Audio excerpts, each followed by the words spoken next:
A thought of fear being a thief and a liar. Thief, it is indeed because it robs you of sleep, robs you of a life of tranquility and prosperity. This is what fear tends to do. But we are led to believe that we have to live with fear, and such is in no way the case.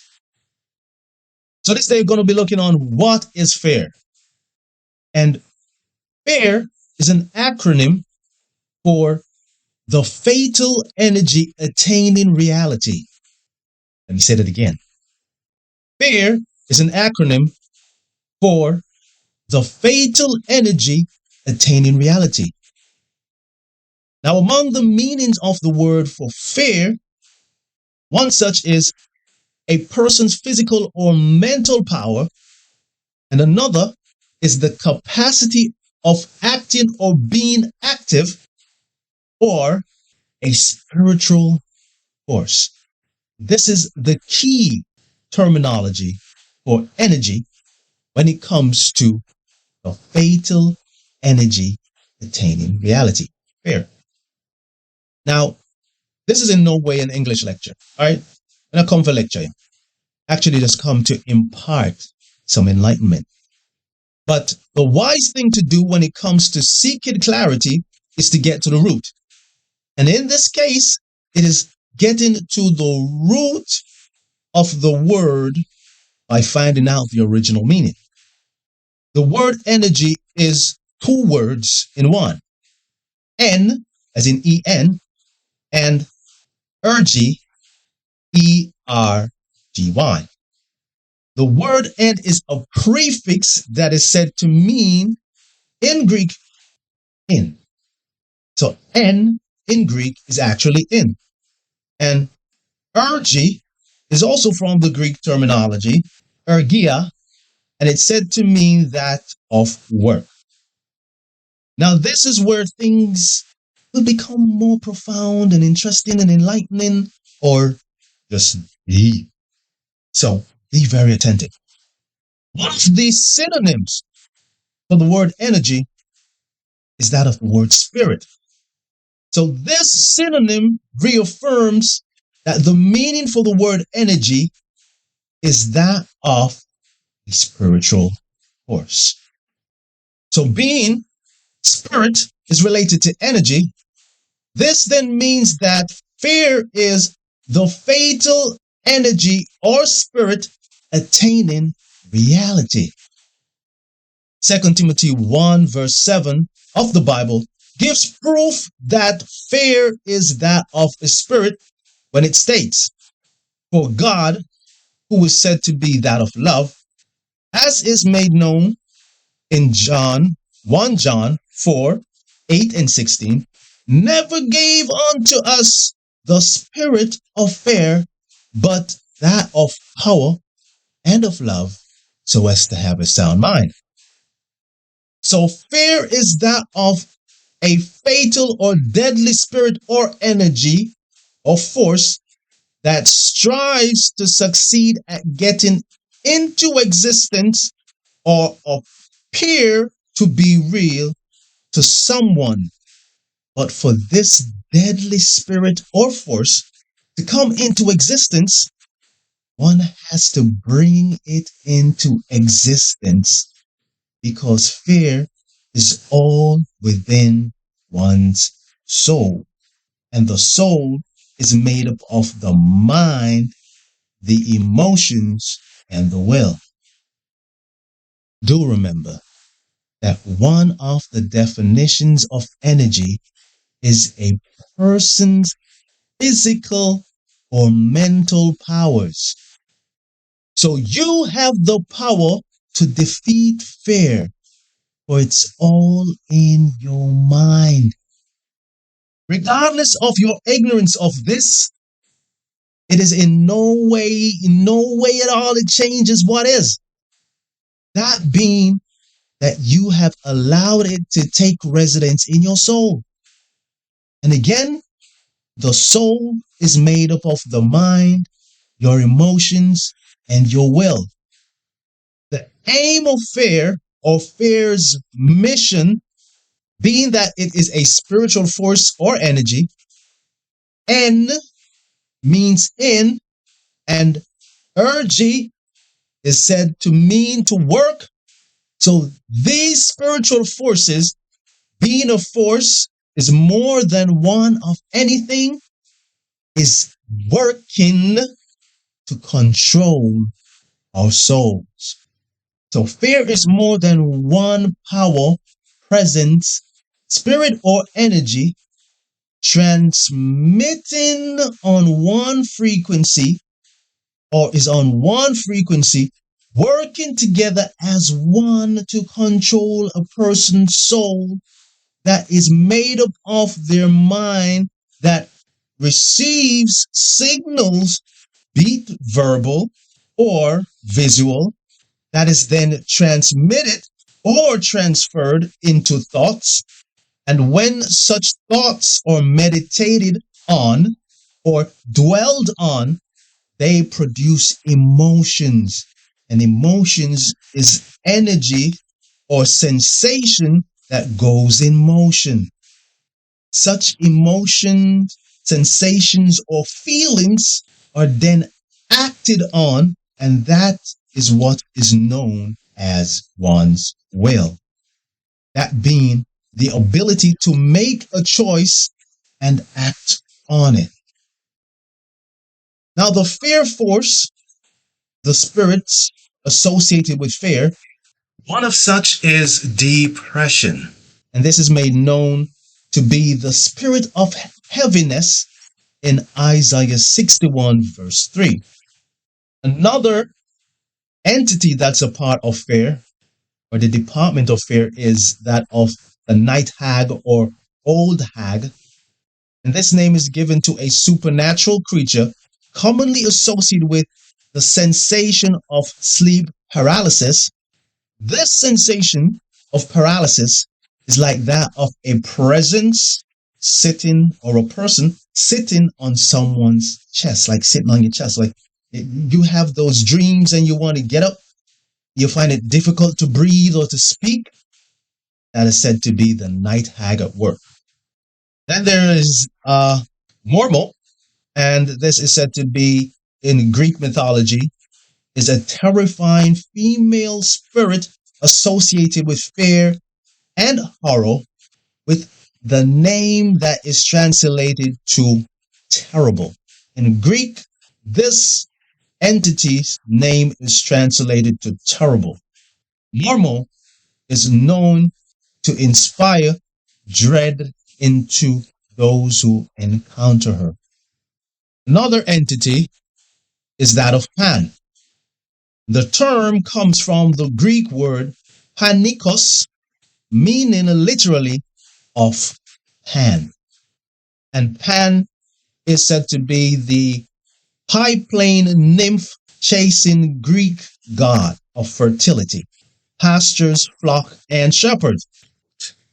Pan is also said to be associated with pandemic, an epidemic under the control or directive of Pan, this Greek deity.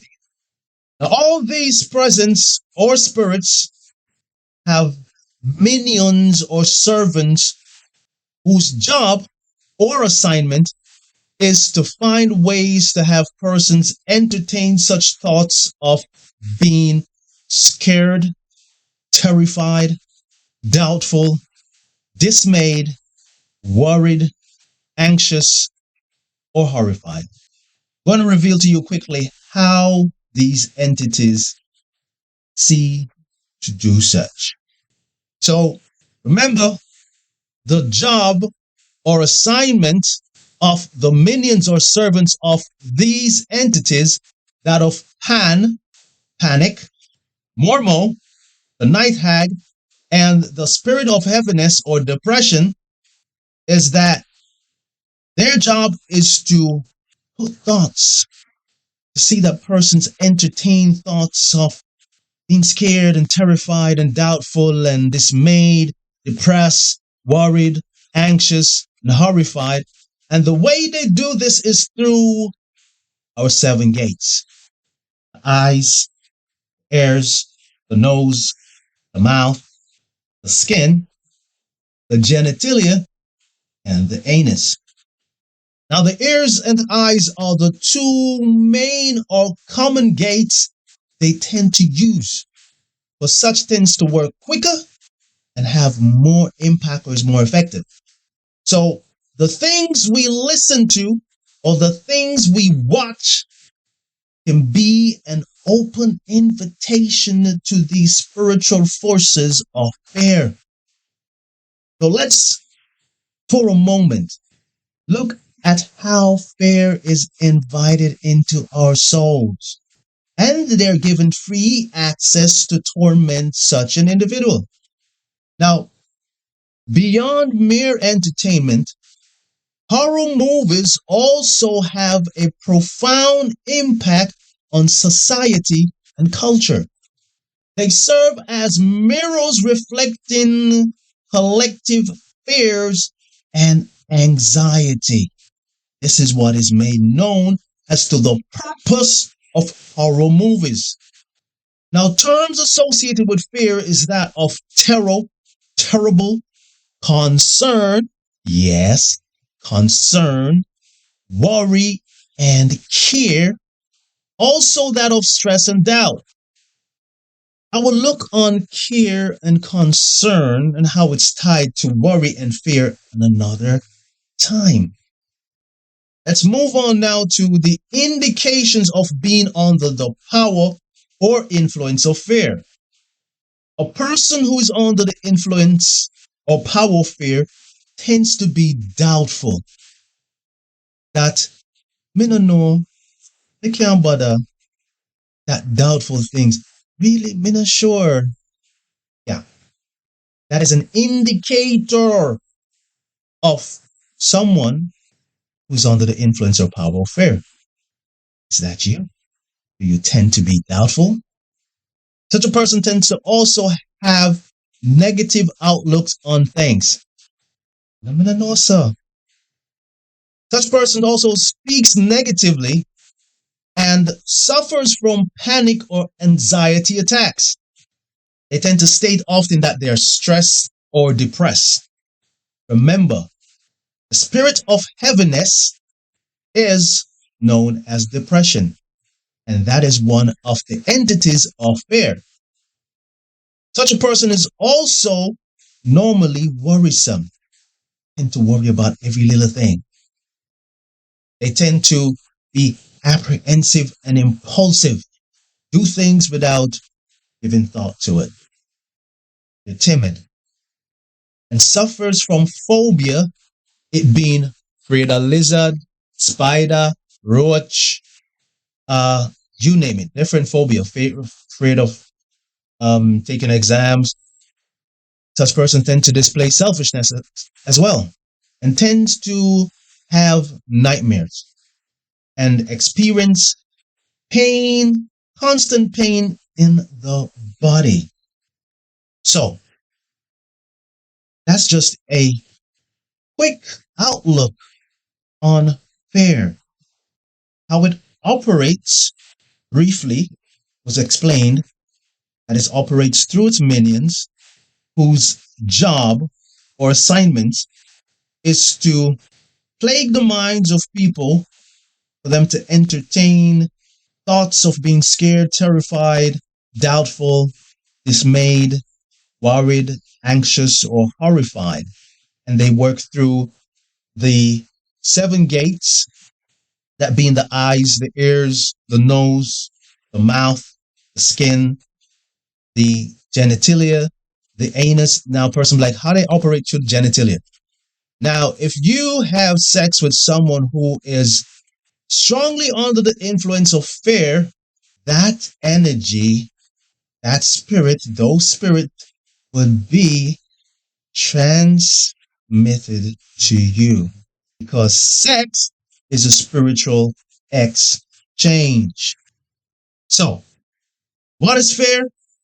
Fear is the fatal or deadly energy or spirit attaining reality.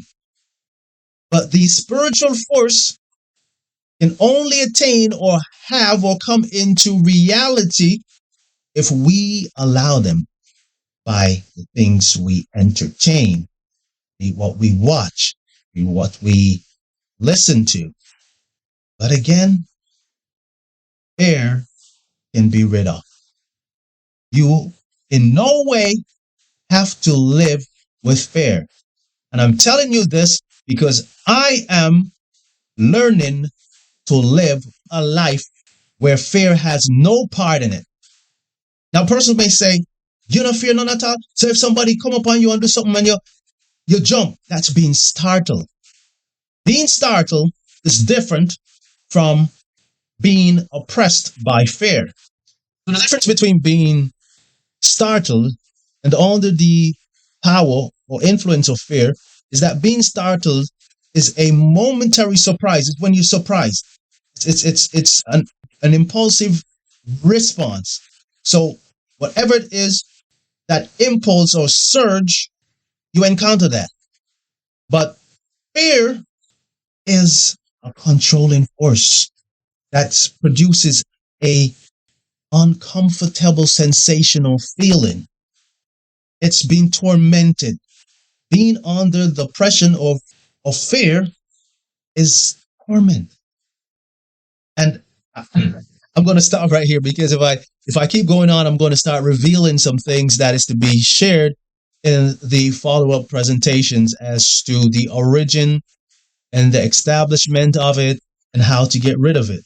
So the aim is to see that you no longer will be governed by the power of fear after these sharing. Remember, fear is a liar and a thief.